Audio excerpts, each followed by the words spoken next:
म्हणतं बाळा, अरे मुलगा झाल्यानंतरच जीवाला सद्गती प्राप्त होते, मुलगा झाल्यानंतरच जीवाला सुख प्राप्त होतं, असं काही नसतं बाबा. अरे त्या धृतराष्ट्राला 100 होते रे, परंतु 100 मुलं असून सुद्धा धृतराष्ट्राला कोणत्याच प्रकारचं पुत्रांजवळून सुख मिळालं नाही. हजारो पुत्र भरत राजाला, मात्र त्याला सुद्धा त्याच्यापासून सुख मिळालेलं नाही. पुत्र सुख देईलच असं कुठंच त्या ठिकाणी लिहिलेलं नाही बाबा. उलट आम्ही तर या 2025-26 सालामध्ये असं पाहतोय की पुत्रापासूनच, मुलापासूनच मायबापाला सगळ्यात जास्त दुःख त्या ठिकाणी भोगावं लागत आहे. सगळ्यात जास्त दुःख मायबापाला जर कोणामुळे असेल तर ते पुत्रामुळे दुःखी आहेत. स्वतःच्या मुलामुळेच मायबाप दुःखी पाहायला त्या ठिकाणी सापडतात. मला सांगा बरं, आपण पेढे कधी वाटतो? मुलगा झाल्यावर का मुलगी झाल्यावर?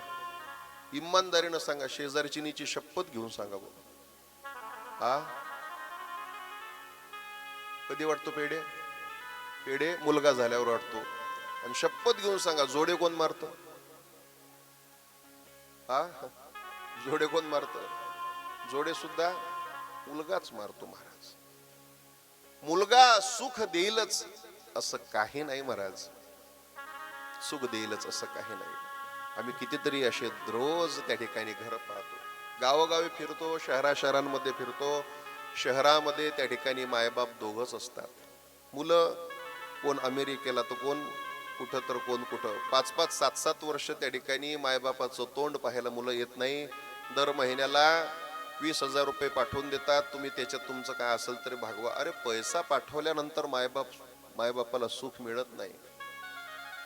दिवसातून एकदा आपल्या लेकराचं दर्शन व्हावं, दिवसातून एकदा आपल्या लेकराचं तोंड पाहायला मिळाल्यानंतर मायबापाला जे समाधान मिळतं ते महिना 50,000 रुपये पाठवल्यानं समाधान मिळत नाही. 10 वर्षापूर्वीची गोष्ट सांगतो तुम्हाला. तिकडं अहिल्यानगर जिल्ह्यामध्ये, गावाचं नाव नाही सांगत, आणि त्या एका तालुक्यातून प्रवास करत असताना रात्रीचं कीर्तन झालं. 2 व्हीलरचा प्रवास होता. आम्ही 2 जण होतो, माझ्यासोबत अजून 1 जण माझा जोडीदार होता. रात्रीच्या घरी मुक्काम केला. त्यांना सांगितलं आम्हाला लांबचा प्रवास आहे, दुपारी न्याहारीसाठी आम्हाला काहीतरी 2-4 भाकरी बांधून द्या. म्हणून त्यांनी 4 भाकरी बांधून दिल्या, थोडंसं बेसन बांधून दिलं आणि आमच्यासोबत शिदुरी दिली. आम्ही प्रवास करत निघालो. 11:30-12 वाजले. कुठेतरी आता भूक लागली पोटाला, म्हणून एखादी चांगली जागा पाहावी, पाण्याची जागा पाहावी असं म्हणून निघालो. तर निघाल्यानंतर एक जागा चांगली आम्हाला दिसली. 4-5 आंब्याची मोठी मोठी झाडं होते, मध्यात विहीर होती, पंप चालू होता, भरपूर ऊस त्या ठिकाणी होता. आणि मग चांगली जागा बघितली तर आम्ही तिथं थांबलो, गाडी लावली, हातपाय धुतले, आम्ही आसनं टाकले आणि जेवायचा डबा उघडला. शिदुरी जशी उघडली, हातावरती त्या ठिकाणी ते भाकर घेतली, भाकरीवर भाजी टाकली आणि भाकरीचा तुकडा मोडून तोंडामध्ये घालणार. तेवढ्यामध्येच एक 85 वर्षाचे त्या ठिकाणी गुडघ्याच्या वर धोतर, कमरेतून वाकलेले आहेत बाबा, डोळ्याला चष्मा लागलेला आहे, फेटा बांधलेला आहे, वाकडा तिकडा मळलेला होता आणि मळक अंगारखा घालून त्या ठिकाणी बसूनच थोडेसे सरकत त्या ठिकाणी ते कुठून त्या आंब्याच्या झाडाच्या बुडाच्या मागून निघाले आणि आमच्या जवळ त्या ठिकाणी आले. आता वयस्कर बाबा आले आपल्या जवळ, म्हणून मी त्यांना सहज हातातली बाबा जेवता का, जेवण करता का असं म्हटल्याबरोबर महाराज अत्यंत हरकाईनं लगबगीनं त्या ठिकाणी ते सरकत आले. हा म्हणे, दे म्हणे राजा, दे म्हणे बेटा, दे. माझ्या हातची भाकर मी त्यांना दिली. जणू काय 2 दिवसापासून उपवाशी असावे असे ते पटापटा जेवायला लागले. मी माझ्या जवळची अजून 2री भाकर दिली, 3री दिली, 2-3 भाकरी त्यांनी होत्या. म्हटलं आपण कुठंतरी काहीतरी रस्त्याने खाऊ, जो उपवास आहे त्याचं पोट अगोदर भरू द्या. आणि मग पोटभर त्यांना खाऊ घातलं. पोटभर खाऊ घातल्यानंतर मग त्यांना त्या ठिकाणी मी विचारलं, म्हटलं बाबा कुठं राहता तुम्ही? त्यांच्या डोळ्यात पाणी आलं आणि ते बोलायला लागले, महाराज याच आंब्याच्या झाडाखाली राहतो म्हणून. म्हटलं तुम्हाला घर नाही का, तुम्हाला मुलं नाहीत का? मग तर अजूनच हंबरडा फोडला त्यांनी आणि सांगितलं, महाराज हे 40 एकर रान काबाड कष्ट करून रक्ताचं पाणी करून या पठ्ठ्यानं कमवलंय म्हणे. 40 एकराचं वावर होतं महाराजांचं, 40 एकरात ऊस होता. म्हटलं बाबा मग एवढं रान एवढं शेत तुमचं असताना तुम्ही आंब्याच्या झाडाखाली? महाराज पोरं चांगली शिकवले हो. मग म्हटलं मुलं सांभाळत नाही, रडायला लागले. काय सांगू म्हणे महाराज, त्यांच्या नावावरती वावर करेपर्यंत गोड गोड बोलले म्हणे. चौघाच्या नावावरती 10-10 एकर करून दिलं. ते समोर 10-10 एकरामध्ये प्रत्येकाच्या हिश्श्यामध्ये मोठे मोठे बंगले होते. ते बंगले पहा म्हणे महाराज, हे 4 पोरांचे 4 बंगले आहेत म्हणे. हे 10-10 एकर वावर प्रत्येकाच्या नावावर करून दिलं. त्यांच्या नावावर करून देईपर्यंत गोड बोलले म्हणे. आणि एकदा नावावरती झाल्यानंतर मात्र आमच्याकडं पाहत सुद्धा नाही म्हणे. म्हटलं तुम्ही एकटेच असता का? नाही म्हणे, माझी म्हातारी सुद्धा आहे ना म्हणे. म्हटलं कुठे गेली? लोकाच्या घरी धुणं भांड करायला गेले म्हणे. लोक शिळपाक देतात, धुणं भांड केल्यानंतर ते आम्ही म्हातारा बुडाबुडी इथं बसून त्या ठिकाणी खातो म्हणे.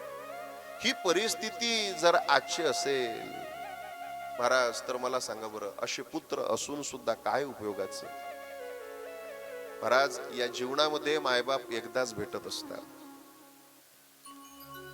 एकदाच माता पिता जीवनामध्ये भेटत असतात. पुन्हा पुन्हा आई वडील भेटलच याची शाश्वती नाही. महाराज, ज्याला आई नाही त्याला आईचं महत्व विचारा. ज्याला बाप नाही त्याला बापाचं महत्व, पण ज्याला आहे त्याला त्याचं महत्व कळत नाही. सकळ तीर्थाचे अधुरे, जे का माता पितरे, तयाचे सेवेशी शरीरे लोन कीजे. म्हणून या जगतामध्ये सगळं मिळेल, पुन्हा पुन्हा मायबाप त्या ठिकाणी मिळणार नाही. म्हणून सब कुछ मिल जाता है लेकिन माँ नहीं मिलती. मायबाप पुन्हा पुन्हा भेटत नाही महाराज आपल्याला. ये तो सच है कि भगवान है मगर फिर भी अनजान है. धरती पे रूप माँ बाप का उस विधाता की पहचान है. ये तो सच है कि भगवान है मगर फिर भी अनजान है. धरती पे रूप माँ बाप का उस विधाता की पहचान है. ये तो सच है कि भगवान है.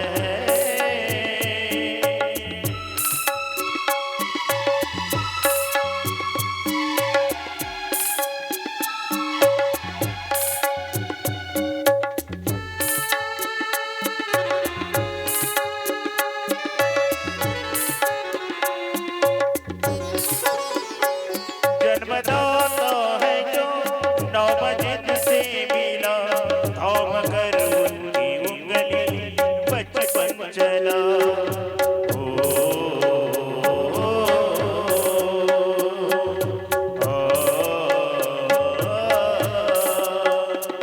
जन्मदाता है जो नौ बजे से मिला, थाम कर जिनकी उंगली बचपन चला.